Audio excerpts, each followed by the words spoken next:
Alright guys, here we have a quote from Sheila showing her anger at Gerald towards the end when he fails to understand the situation that he has found himself in.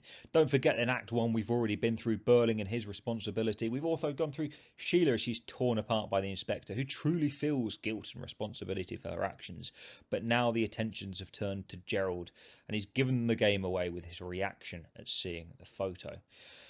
So if you don't know this quote rather well, it's a bit long, so just pause it now and have a read through. But she begins to laugh hysterically at the start. And this really marks the change between the naive Sheila, rather pleased with life is the quote, isn't it, that we see at the start, to the one that understands better than anybody else at this point what is happening.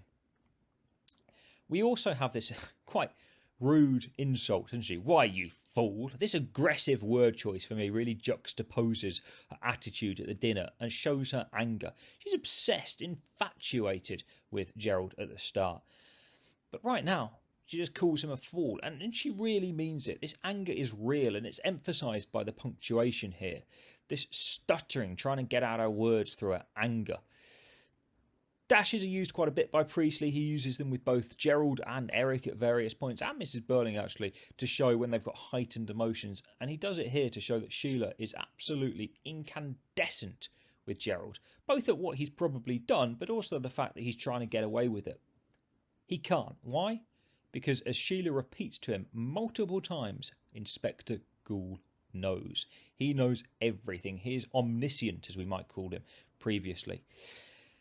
She repeats this, obviously, 4 times just in this one little quote. She understands fully that he knows everything, and this repetition really, for me, emphasises the divide in the family's understanding. She gets it. Gerald doesn't. Her father doesn't. Her mother doesn't. And, well, Eric surely will by the end, won't he? But at this point, Sheila is the only person, really, that understands the situation the Burling family finds themselves in. And the repetition there of you'll see, really shows both her anger again, but I think also the certainty of her opinions. She's not going to back down on this one because she knows that she is right. Just in the context box there, I've put a little bit about the patriarchy, the fact that men ruled society really in 1912. Women had far and few rights between themselves.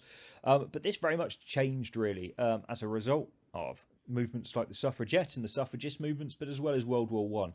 So a big change there really in both the patriarchy dying down a little bit with the increase of women's rights. Have a read of that as well as some of the link quotations there in red.